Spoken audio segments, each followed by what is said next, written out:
I wasn't supposed to see her that night. Just feed the cat, lock the door, and leave the spare key where she said. But when I opened the door, she was there, sitting on the couch, barefoot, a loose sweater falling off one shoulder. The cat curled at her lap like it belonged to her heartbeat. She looked up, surprised at first, then smiled in that way that felt like she already knew I'd show up. "I thought you were out of town," I said. She answered, voice soft, tired but steady. "Flight got canceled. You came anyway." I nodded. My hand was still on the doorknob, like I hadn't decided whether to stay or leave. The house smelled like rain, the kind that lingers on wood and fabric, and something faintly floral, like her perfume hadn't fully faded since morning. She patted the cushion beside her. "He only eats when someone's here. You can put the food down if you want, but he'll just wait." The cat lifted its head, blinked once, then tucked itself closer against her. So I sat. The silence felt heavier than it should have. Not uncomfortable, just full. The kind that makes you too aware of small things. Her fingers brushing the cat's fur, the low hum of the fridge, the sound of my own pulse in my ears. She looked older than I remembered, but not in a way that took anything away. There was a steadiness in how she moved, the quiet grace of someone who didn't rush through moments anymore. Her hair was damp at the ends, her skin still flushed from the rain. "You can talk, you know," she said after a while, not looking at me. "You're allowed." I didn't want to interrupt. She smiled barely. "You wouldn't." I laughed softly, mostly to myself. "You say that, but you don't mean it." "Maybe." She met my eyes for the first time then, and something inside me tripped. It wasn't attraction in the simple sense. It was something quieter, slower, something that made my throat dry. Her gaze didn't move away immediately. Neither did mine. The cat stretched, climbed off her lap, and padded toward its food bowl. She leaned back, exhaling. "See? I told you. He just wants company. You? Or me?" Her eyes flicked to mine again. Maybe both. The air shifted, the kind of pause that asks a question without words. Her sweater slipped a little lower, and she didn't fix it. I caught myself looking, then looked away too quickly, pretending to check on the cat. She noticed, of course she did, and said nothing. Instead, she reached for her mug on the coffee table, found it empty, and sighed. "I made too little tea. Want some?" I nodded. She stood, the fabric of her sweater brushing past my shoulder as she walked to the kitchen. My heart did something strange, a quick catch like a skip step. From where I sat, I could see her silhouette, the way she leaned against the counter, staring out the dark window while the kettle hummed to life. Her reflection in the glass looked softer, almost lonely. When she came back, she set a mug in front of me, her fingers grazing mine. Deliberate or not, I couldn't tell. The touch was brief, but it stayed. "Don't leave until he's asleep," she said quietly, her voice almost an afterthought. "He doesn't like being alone." I looked at her, really looked, and realized she wasn't talking about the cat. The sound of the rain outside grew louder. Then a knock echoed from the front door. She froze. Her hand stopped midair, and for the first time all night, she looked afraid. The knock never repeated. Whoever it was must have left when no one answered. Still, she didn't move for a long moment. Her hand hovered near her throat, like she was remembering something she'd rather forget. "You okay?" I asked finally. She nodded once, a practice motion. "Just thought it might be my ex." The words landed between us, like something fragile that shouldn't have been said out loud. "I didn't mean to know," she cut in softly. "You didn't." Her eyes shifted to the window again, but they looked far past it. "He used to stop by sometimes. Said he missed the cat. Maybe he did." A dry laugh. "Maybe he missed control." I didn't know what to say. She didn't seem to need an answer anyway. The rain softened to a drizzle, tapping lightly against the glass. She sat again, this time closer than before, her knee brushing mine for half a second before she tucked one leg beneath her. "You're quiet tonight," she said. "You seem like you needed quiet." Her mouth curved, half amusement, half sadness. "That's dangerous, you know, saying things like that." "What is?" "Noticing." Her voice was low, steady, but her fingers tightened around her mug. I tried to laugh it off. "I'm just observant." "No," she said, turning toward me. "You see people. That's rarer. Her eyes held me there. And for a second, I forgot how old I was, how old she was. Forgot everything that made this feel like a line we shouldn't cross. She reached out suddenly, brushing something from my hair, a raindrop maybe, or an excuse. Her fingertips grazed my temple, light enough to make me forget breathing. Then she drew her hand back too fast, as if burned. Sorry, she murmured. It's fine. My voice came out lower than I meant. I didn't mind. The cat jumped up onto the armrest, breaking the tension. It curled between us, tail flicking lazily. She scratched under its chin, looking down. You're what, 25? 24, I said. You? She smiled faintly, not looking up. 46. Old enough to know better. There was no shame in how she said it, just a quiet acceptance that stung a little. I don't think that's how it works, I said. She gave a soft laugh. You don't think a lot of things work the way they do. I guess not. The rain picked up again, heavier this time. She stood to close the window, and the air shifted. Her scent, warm and faintly floral, brushed past me again. When she leaned down a latchet, her hair fell forward, and I had to stop myself from reaching up. When she turned back, she caught me looking. She didn't tease me. She just stood there for a heartbeat too long, eyes searching mine like she was deciding whether to push me away or pull me in. Finally, she said, He's asleep now, nodding toward the cat. I rose to leave, but she caught my sleeve, barely, just her fingers resting against the fabric. You can stay a bit, she said quietly, just until the rain stops. It didn't, and neither of us moved. The rain hadn't stopped by morning. It just grew quieter like it was listening. I woke on her couch with a blanket over me. She must have put it there. The cat was asleep on my chest, its warmth pinning me down. From the kitchen came the soft clink of a spoon against a mug. Coffee, faintly burnt toast, the kind of smell that makes you forget how you ended up where you are. She turned when she noticed I was awake. You stayed. You told me to, I said, half smiling. She nodded, but something unreadable passed behind her eyes, something between relief and regret. Right. I sat up, the blanket slipping down. She handed me a cup, her fingers brushing mine again. The same brief spark, just enough to leave an echo. Thanks, I said. She leaned against the counter, hair pulled back now, a few loose strands falling around her face. She looked softer in daylight, but also more distant, like the night before had been a dream neither of us wanted to claim. I should go, I said. You probably should. Neither of us moved. Then her phone buzzed on the counter. A name lit up, Maya. She hesitated before answering. Hey. Her tone shifted instantly, lighter, careful. Yeah, no, I'm home. The flight? Canceled, yeah. No, I'm fine.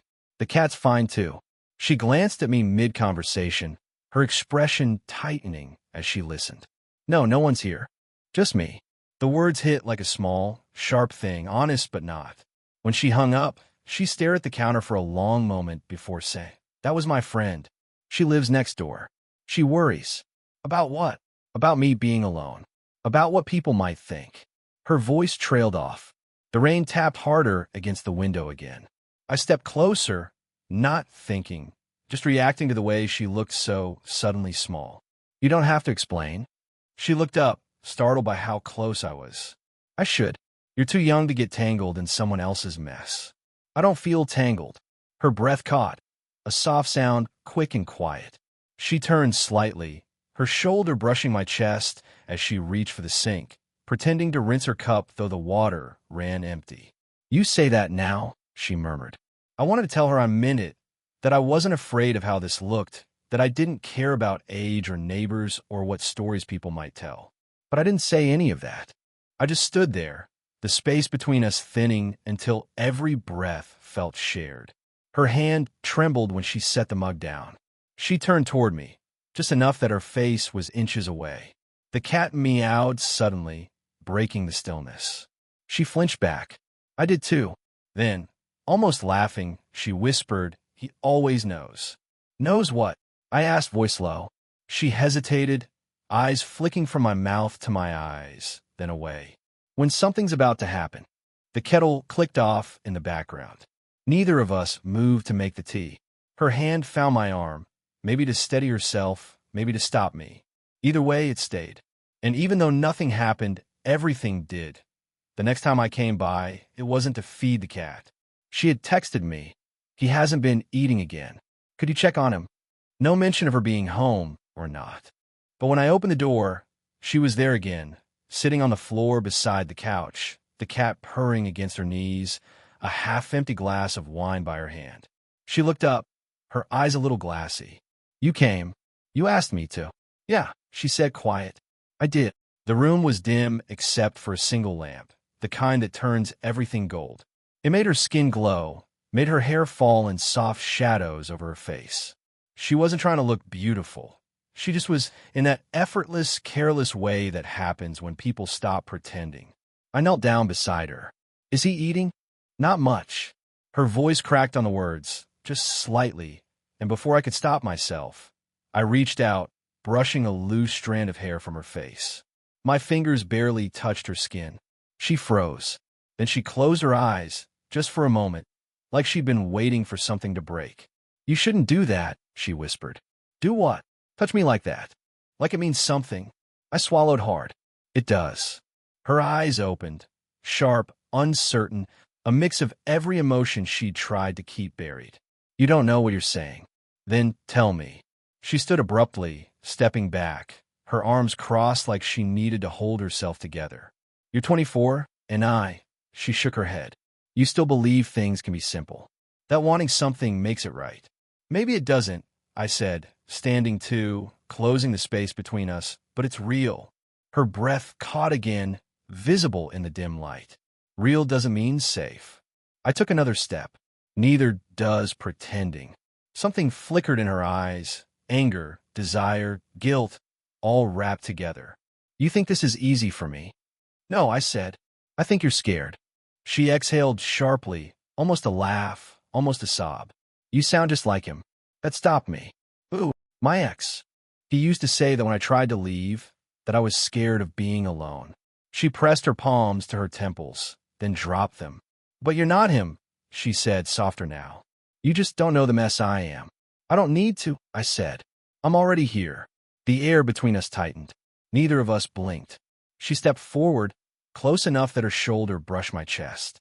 Her voice came out barely audible. You're making it impossible to breathe. Then tell me to go. Her hand lifted, hovering near my collar, fingers trembling but not touching. I can't. I reached up, my hand finding the side of her neck, the soft warmth of her skin, the pulse just under my thumb. She didn't move away.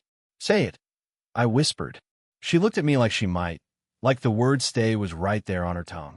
Then the front door handle turned. A voice, muffled, familiar, called from outside, hello? You home? Her eyes went wide. Go, she mouthed. But neither of us moved. Not yet. The door opened before either of us could move. Maya, she breathed, her friend from the phone call. The one who worried. Maya stepped in, umbrella dripping rain onto the mat. You didn't answer my texts. I thought. She stopped when she saw me. Her eyes darted between us. Her, flushed and tense. Me, standing too close. Oh, Maya said. You have company. Her tone was light, but her look wasn't. She started, fumbling. He was just helping with the cat again. Maya's brow lifted. Right. The cat. She turned to me with a tight smile. You must be the neighbor? Something like that, I said. She laughed once, not kindly. Well, at least he's helpful. Not many neighbors come by this often. The silence that followed was unbearable, a low, humming kind that presses on your chest. I should go, I said, already stepping toward the door. But she caught my wrist. Wait. Her voice cracked, soft but firm enough to stop me. Maya's gaze sharpened. Wait for what? She left her umbrella, she said quickly, eyes on me, pleading without words. Can you grab it from the porch? I understood. I stepped outside. The rain hit cold and heavy against my shoulders. Through the half-open door, I heard muffled voices. Not what it looks like. Then what is it? He's been helping. It's nothing. Nothing. Maya's tone cut sharp. You said you were trying to move on. Is this what moving on looks like? Silence. Then her voice again, lower. He's too young. You'll break him. And then, nothing. When the door opened again, Maya was gone. She stood there in the doorway, pale, shaken. The umbrella hung limp in my hand. She didn't believe you, I said quietly. She wasn't supposed to. Her voice trembled, though her expression didn't. Did my ex still talk? She'll tell him. The words hit harder than I expected. Does that matter? It will, she said. He's the reason I left. He doesn't let go of things easily. She stepped closer, her hand grazing my sleeve. You shouldn't come here anymore. I don't believe you, I said. She looked up, eyes glistening, every wall she'd built flickering for just a second. Then you're not listening. I am, I said. I just think you're lying. Her breath caught. She looked away, but her voice came out quieter, rawer. Maybe I am. She turned, her back to me. When he finds out, he'll make it ugly. He always does. I took a step closer, close enough that my words brushed the back of her neck. Let him try. Her hands were trembling now, gripping the edge of the counter. You don't understand, she whispered. Then help me. She turned, sudden, and we were inches apart again, her breath uneven, her eyes wet. You make it sound so simple, she said. But it's not. Maybe it doesn't have to be. Her lips parted like she might say something, might tell the truth she'd been swallowing for weeks. Instead, she reached up, pressed her hand against my chest, right over my heart, and whispered, Then don't stop coming. The cat meowed somewhere behind us, but neither of us looked away. Something had shifted. What was dangerous before now felt inevitable. The storm came back that night. Loud, impatient, relentless. I hadn't planned on going to her house again. Not after what she said, not after the look on her face when she told me to stop. But something about that last whisper, then don't stop coming, wouldn't let go. So I went. The door was unlocked. She was sitting by the window in the dark, the faint glow from a lamp behind her tracing her outline in gold. The cat was nowhere in sight. She didn't look surprised to see me, just tired. I told you not to come back, she said. You also told me not to stop. A small, bitter laugh escaped her. You really don't know when to listen. I'm listening now, I said quietly, closing the door. The rain against the glass filled the silence between us. She stood slowly, crossing her arms like armor. He called, she said. My ex Maya told him. I felt my chest tighten. What did he say? That he still has a key, that he can come by any time he wants. I took a step toward her, then changed the locks. Her laugh broke, short, uneven. You think it's that simple? Maybe not, I said. But staying scared doesn't fix it either. She turned to face me fully. And what if this, she gestured between us, trembling a little, makes it worse? What if I ruin you too? I closed the space between us until there was no air left to hide behind. You're not ruining anything. Her breathing hitched. You don't understand what it's like to be looked at like this, like I should know better. Then stop pretending you don't want to be looked at, I said. The words came out rougher than I meant, but she didn't pull back. Instead, she looked at me, really looked like she'd been holding her breath for months and finally decided to exhale. Her hand lifted, hovering near my face. You're shaking, she whispered. So are you. For a long, fragile moment, nothing existed but that. Her hand against my cheek, my pulse hammering beneath it, the sound of rain filling every corner of the room. Then she leaned in, not quite close enough to kiss, just close enough that her breath brushed my lips. I can't do this, she said, voice trembling. Yes, you can, I whispered. She closed her eyes. If I do, I'll want too much. Then want it. Her forehead rested against mine, the faintest touch, soft and steady. I felt her tears before I saw them. This isn't fair to you, she said. I get to decide that. Her hand slipped down, found mine. She didn't let go. The thunder rolled outside, sharp, deep like something breaking loose. And just as the storm reached its peak, she finally looked up and said, almost in a whisper, then stay. No quis, no promis. Just that word, enough to fill every silence between us. The world outside could crash for all I cared. Inside, everything was finally clear. The storm passed sometime before dawn. When I opened my eyes, the house was quiet again, that soft, post-rain quiet where everything feels new. The light coming through the curtains was pale and gentle, turning the room into something that didn't look like last night at all. She was sitting by the window again, wearing the same sweater, her hair loose around her shoulders.